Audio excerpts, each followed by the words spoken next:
Greetings and salutations to our fine podcast audience. Welcome to episode 159. We made it. And we're here. How's everybody doing? I'm doing good. Ed's over here to my good. right. You doing okay, Ed? I am. I'm looking at things that don't make sense to me right now, but that's okay. And that's different Well, from other things, times? things have changed in the studio here, and I was just looking at them, and I thought, man, I should have asked a question about that before we started, but that's okay. Would you like to ask a question I'm now? sorry. We're sorry You for can ask your question distracting now. you. I don't want to get This is distracted. live. You know how easy it is for me to go on Everything's a squirrel to Ed. I'm just going to cannot let stay that go. focused. I'll ask about it later Okay, if so- I remember. Ed is All right. distracted. Nathan, are you distracted as well? I'm now distracted trying to figure out what it is he Yeah. had a question That's about. what I thought. But we're good. I'm ready We're to go, good. Jason. Yeah. I'm excited. It also could have always been this way, and I just noticed it. That could be Yeah, true. It's absolutely true. So, all right. Well, we're here today, and for those of you who are new to our podcast, my name is Jason. Ed and Nathan are with me. We're on the teaching team here at Community Christian, and we are here to answer another question. Actually, today, it's a bonus episode. We're answering two questions. Oh. Actually, as you guys send us questions, which are great, and you can still send us questions on the description. There's a link. Make sure you send us questions.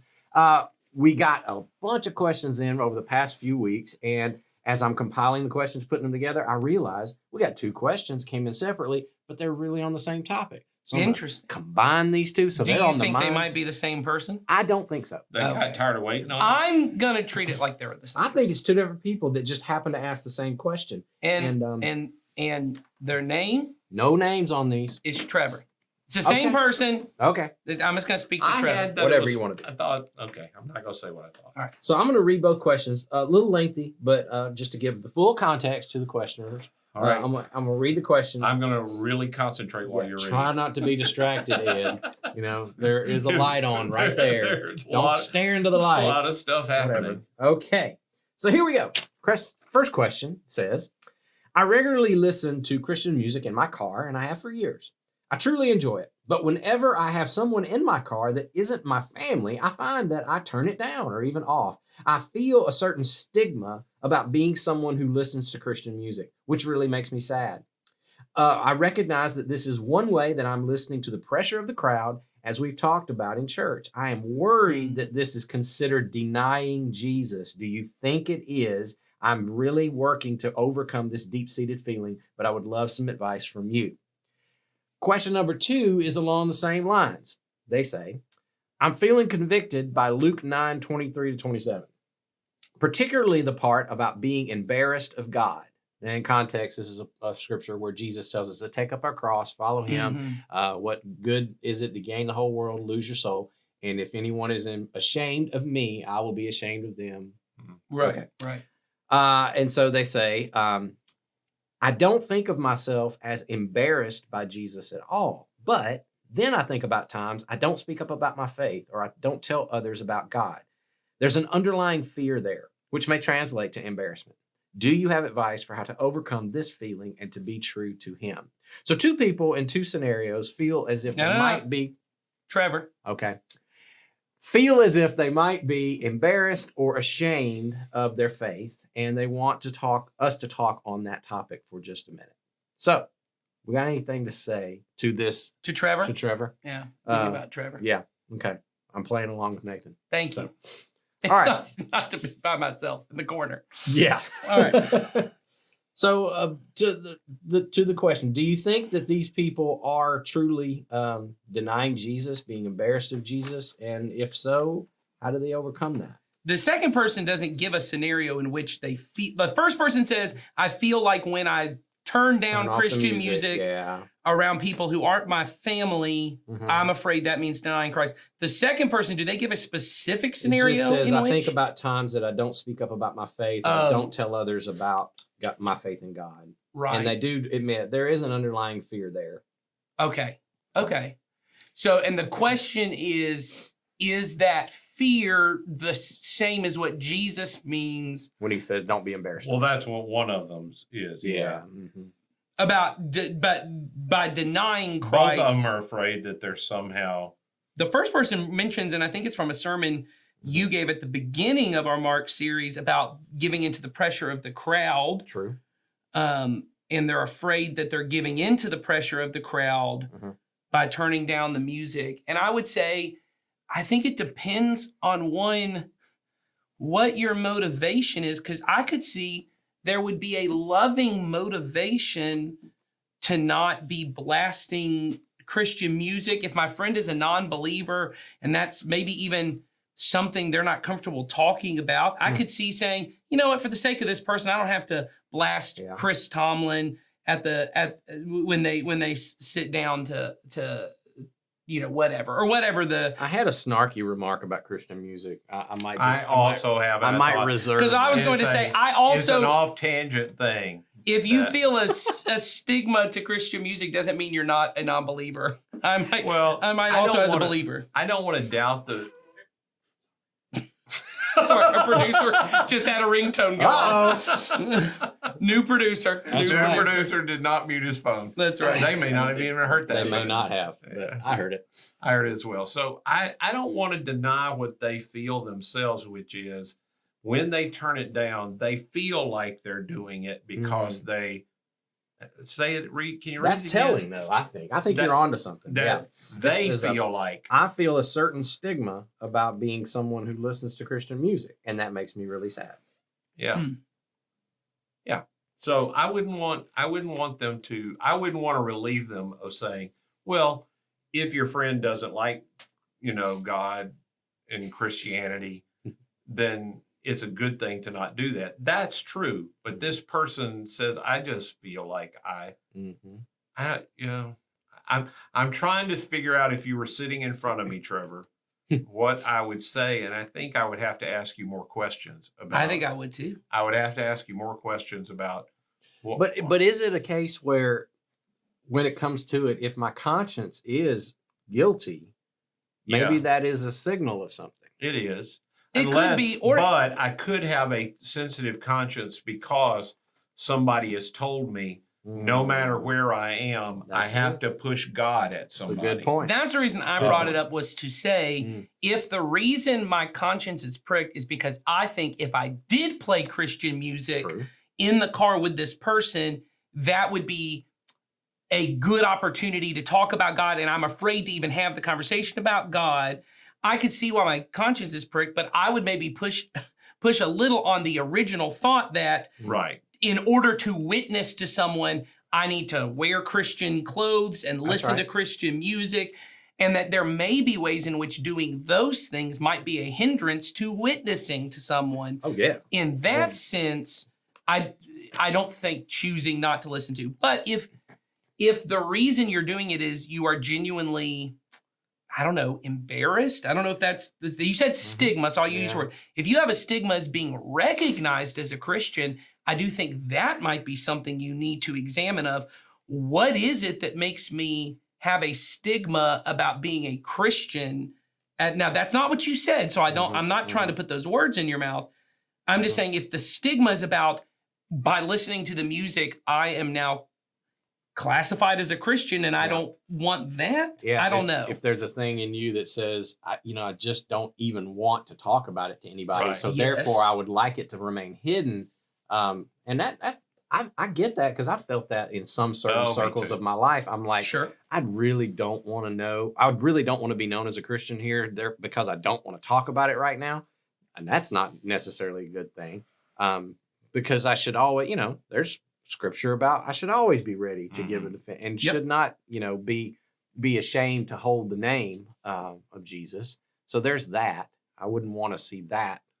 Yeah, I think if I'm listening to Christian music to build myself up, and it's to help me worship God, and it's to help me move forward, and it's really a personal thing, then probably even when other people are in the car, it's not going to be for the same thing, even if it's my family. Yeah. Because if this is a personal worship kind of thing, it's a personal kind of thing. The moment anybody else is there, it already takes on a goofiness about it. It'd be like me sitting down and having daily devotionals in front of you. Yeah. I'm sitting down and I'm going to pray and read my Bible because I do this, and you happen to be at my house that morning. Right. I know that when people spend the night, when I'm at somebody else's house, I might do things exactly one way at my own house, but I do that in my, I wouldn't do it in my bedroom at home, but I do it in my bedroom when I'm staying at somewhere else because I don't want them. This is a personal thing for me. It's a Yes. personal thing. Yeah, You know what I'm saying? Then there's also the thing that I think of, well, when somebody gets into my car, then if it's something that I normally do anyway, Oh, I'd probably just leave it on. I would just, and because I think of, and I don't know your friends, but most friends, if they come into your home or your car on your territory, they're going to expect, well, they That's do right. things differently from me. And I wouldn't expect somebody to be highly offended Oh, no. that you have the radio station on some Christian station that I don't like. Oh no, I've gotten in a lot of vehicles with people who are playing country music, and I'm highly offended. But Well, there you go. They don't seem to care. That's right. Or I've gotten in that they're listening to some really one political side or another kind of thing, and I don't enjoy it, but they don't seem to care.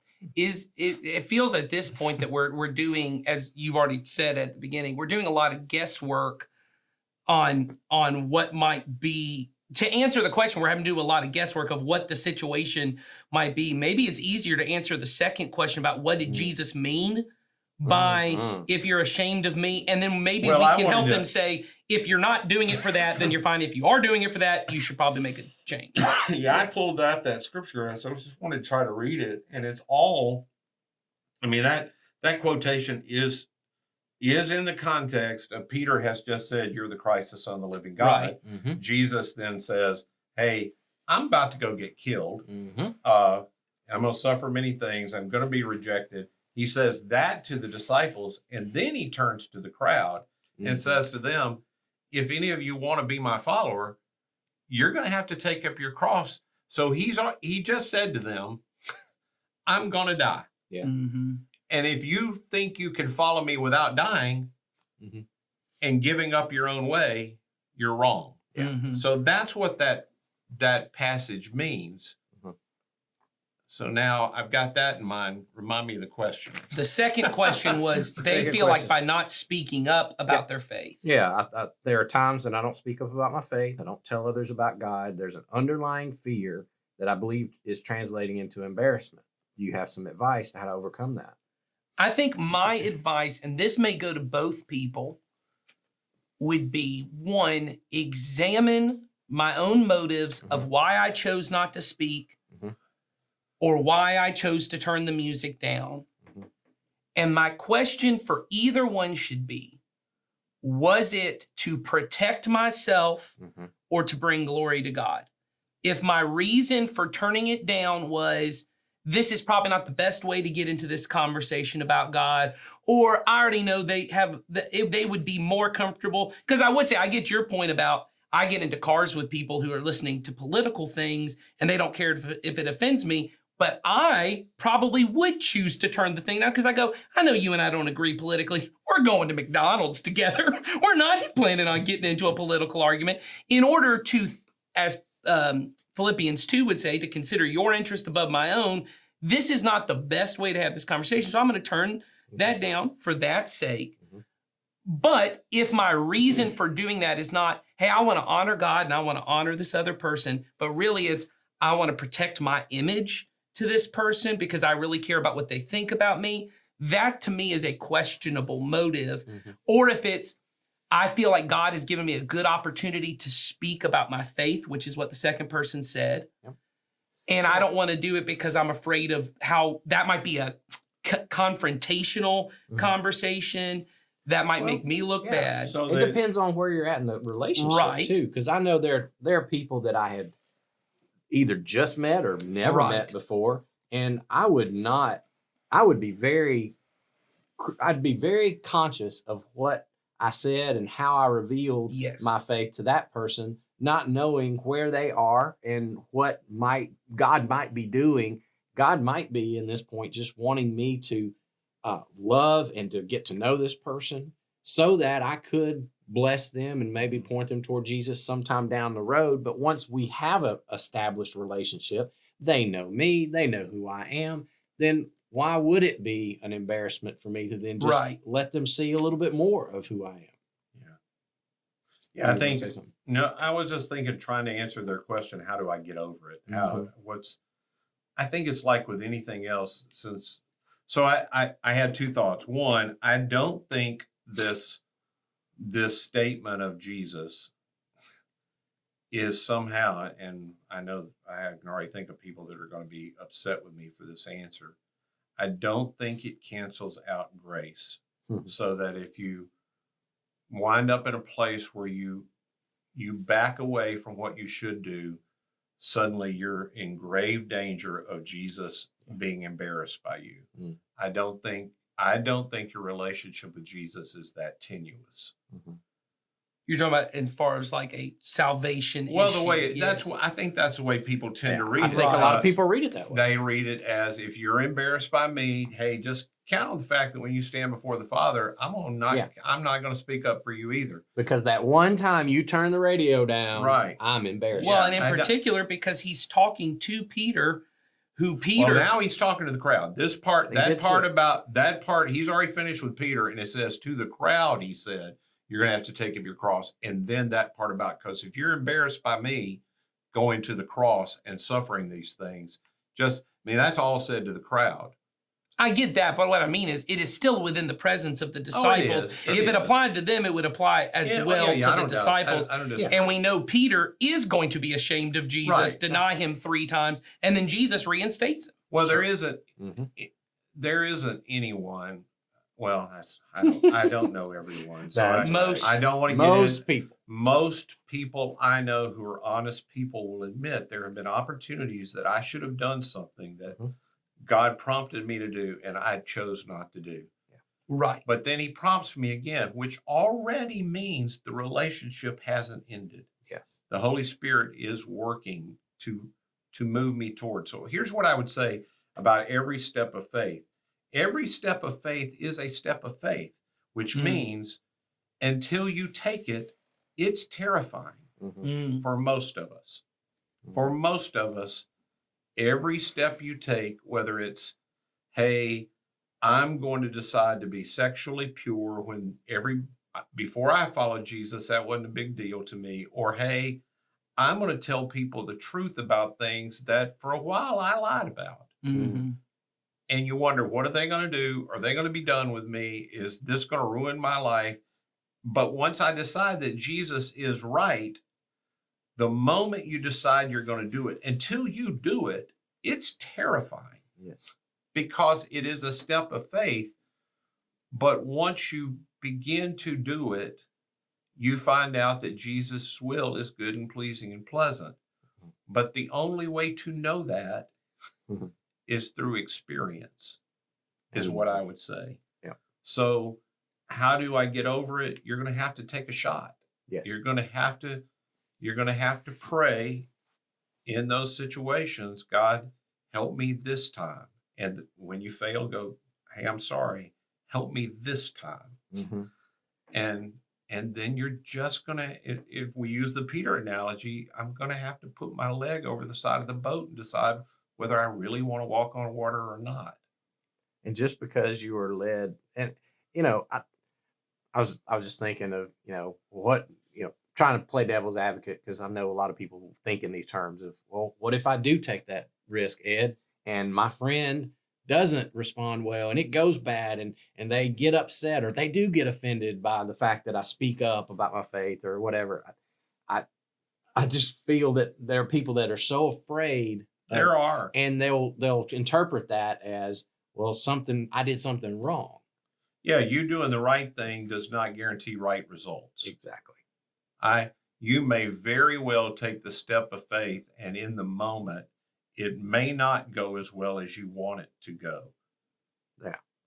But sometimes it goes significantly better than you thought it would go. I'll step out and say, I think most of the time it does. I think a lot of us, and this is true about a lot of things in life, the buildup in my head is often way off of what reality is when I Sure.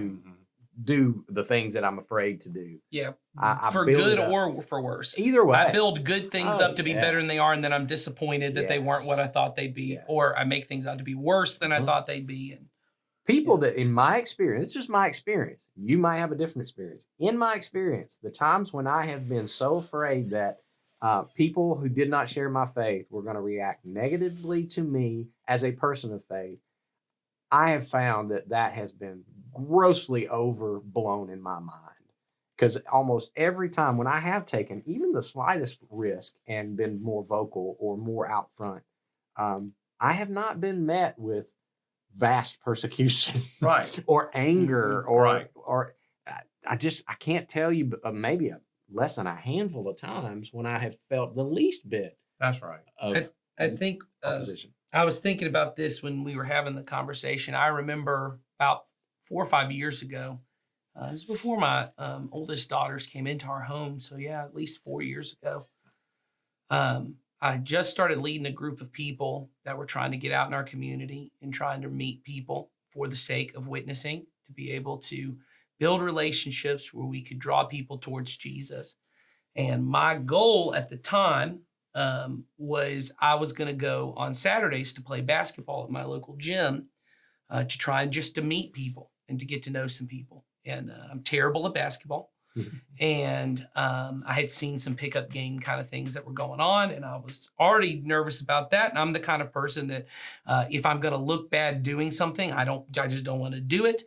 But I had already said that fear of looking bad had already led me to promise to everyone else, well, if I'm telling you to go do this, I have to go do it. So I'd already stuck my foot in my mouth of saying I was going to go do this basketball thing. And so I had a bunch of people praying for me and saying, okay, we're going to go do this thing. And that morning, I'm sitting and I'm praying about it. And I mean, I'm terrified. It's about maybe the most terrified I've been. I told my wife, I said, I don't know if I can even go do this. I'm going to look stupid.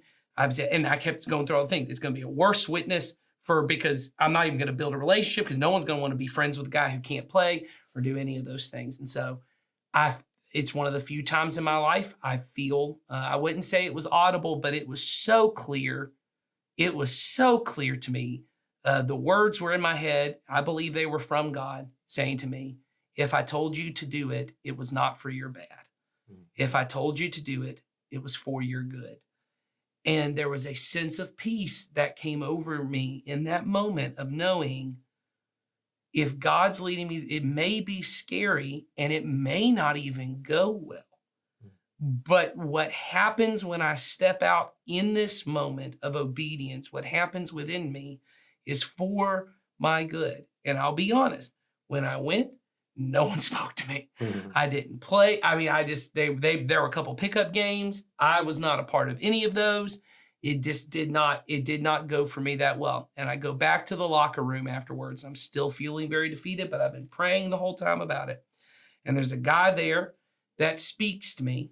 And I just made a kind of joke. I don't even remember what it was. And me and him had about a 5-6 minute conversation. Me and that guy have been friends now for a long time, but he has been what gets referred to often by Jesus as a person of peace. A lot of missionaries use this term. He became the doorway to about 5 or 6 relationships that I now have at the gym, which have been incredibly fruitful because I was able to be a part of that. And what happened in my life, it has now become within that group kind of one of the stories that we hold. We have 7 or 8 of these stories that regularly, about once a year, we go through and we just tell each other the stories again and again and again. It became very catalytic for that group of people and for me to really know if we step out in what we feel God is calling us to do, He is always faithful. And it may not go the way I want it to go. And it may not even produce the result I thought it was going to produce. But the work He does in me or a different opportunity He opens, I think is out there. And so I would agree on, I think it's prayer. I think it is obedience when I hear what God calls me to do. If I want to be able to recognize the voice of God, I have to obey the voice of God. And that would be it. I would say if you pray about the music, should I turn it down when this person gets in the car? And whatever conclusion you come to, even if you're still nervous, if there's a sense of peace, I think is it's not the wrong word. I don't want to say that, but it's the image we have of peace is wrong. If there is a resoluteness, if there is a feeling of, oh, this is it, and I'm still afraid, I would go it. If you still feel conflicted, it may be a moment to say, well, then this may not be it. This may not be the thing. And then you keep praying and you keep looking. But when you feel that moment of, no, I'm confident this is what God's calling me to do. Even if you feel the fear, step out and do Well, it it. should always be about the other person. If I'm turning it down for Right. the sake of the other person, that's a good way to do it. But me turning the music down should be for the sake of me loving the person. And Mhm. ultimately, I am going to want to, if I know they're somehow opposed to God, my goal is to share the love of God with them, however that is. It may be in action, it may be in word, but I'm doing it not because I'm ashamed of God, but because I think it can further my effort with them by turning it down. If I leave it on, it should be not because I want to somehow prove to Jesus that I'm loyal to him. Right. Mhm. Because you can't prove anything to him. No. He already knows. Yeah. He doesn't. You're turning it down or not turning it down doesn't say anything to him. He already knows. Yeah. Oh, go ahead. I was gonna say, I think you bring up a good point, Nathan, that I've seen and we talked about on this in messages and in podcasts a lot, is a lot of what keeps us from following what God has called us to do has to do with us trying to manipulate the outcomes of what Mhm. will happen. Yes. And if you find yourself in that place where I don't do this because I'm not sure how it's going to turn out, you're not in a good place of following. You're truly not following. I guess I should say That's it that way, because the outcomes have not been given to us. They are God's domain. The the task I'm given is faithfulness in the moment, fidelity to my Lord, and the rest is on Him. And that ought to be where the peace comes from. That's talked right. About. That's where the peace comes in, is whether it goes like I want it to or not like I want it to. The peace comes in. I was obedient and I followed what He was calling me to do. I did it out of love for Him, love for my neighbor, and that's enough for me. That's exactly right. Well, and I want to add, because we didn't get a chance to say this, but on the second question about speaking up for faith, there are questions I'd want to ask on what you mean by I have opportunities to speak for my faith, because I think it's very similar to the Christian music thing. I think some of us have been told at some point it is my job to defend the faith. And what we mean by defend the faith is not give an explanation for what I believe. It is to someone says something about abortion or some sin, and my job is to come at you with the truth, and that scares me. There may be a good reason for you not to jump in and go at someone with the truth in that moment. Once again, the question I would have all the time is, am I doing this to love the other person? And is what I'm saying done so in a loving way? Yeah. And if so, if what you mean by opportunities for faith is someone says, I'm looking for a church to go to, but you're afraid to let people know that you go to church, that's probably a problem. Yeah. Or if someone says, I really have a problem, and you're afraid to say, can I pray for you? Yeah, that's probably a problem. But what if you mean by, I am afraid to stand up for my faith because I don't want to debate people, I don't want to preach at people, that may be okay. Because that may not be the best way to go about it. But once again, I think if you keep in mind the questions that we've been saying of, am I doing this to protect myself? Well, that may not, because Jesus says you got to deny yourself. You got to be willing to go to the cross. And if it's, I don't want my reputation to go this way, or I don't want people to think a certain way, or I'm trying to control the outcome, that's not great. If your reason to do or not do anything is, I want to love this person, I want to honor this person, and I want to honor God, then I think those are the reasons to speak or not speak. Mm-hmm. And pray about it. And then when you feel, yeah, this is loving, this is that, even if it's scary, step out and do it. Mm-hmm. And God will be faithful. Yes, He will. That much I know. Yeah. And you can't control. Jason's point about outcomes, I find that most people's frustrations, worries, and disappointments are all around their expectations about outcomes. Mm-hmm. I expected, and they think sometimes I'm going to do this thing and I know what's going to happen. You never do. Mm-mm. You never, ever do. Yeah, you don't know what's going to happen. What God is going to do with your faithfulness is really not up to you, nor should it be. And otherwise, I'm not sure it's much faithfulness in that. Yeah. Well, and you don't know. There are two people involved. God's involved. I don't know how He plans to use it by asking me. He may just be encouraging me. Look, you did that. It wasn't so terrible. That's and right. It was a step of faith. Mm-hmm. But God doesn't even force the other person. He has the outcome he wants. That's right. He doesn't get to choose what that other person does. Well, and I think Jesus' point in the part we've said is to say there is no way to get the kingdom without the cross. Mm-hmm. And Jesus is saying, I'm going to have to go to the cross, but if you follow me, suffering, self-sacrificial love, all of that is a part of sacrifice, suffering. It is a part of it, but on the other side, there's life. Well, and you just taught us on Sunday again, it is about dropping my plans, my nets, giving Mhm. up that is a part of the cross as well. I'm giving Yes. up. I'm constantly giving up my way. All right. So next week, 'cause I think we've gotten enough out of that. We squeezed that lemon. I And think probably so. confused more than Oh, else. Any more questions, which is what we might be the best at. Yeah. Right. The outcomes are not up to us. That's right. So next week, if you tune back in, we have another question. This one is about disease and sickness and sin. How's all that working out? Not well. I Not don't know well. what I don't know. Seems to be flourishing in our I was going to world. say, I don't know what you mean by how's it going? Not I think it seems to be going okay.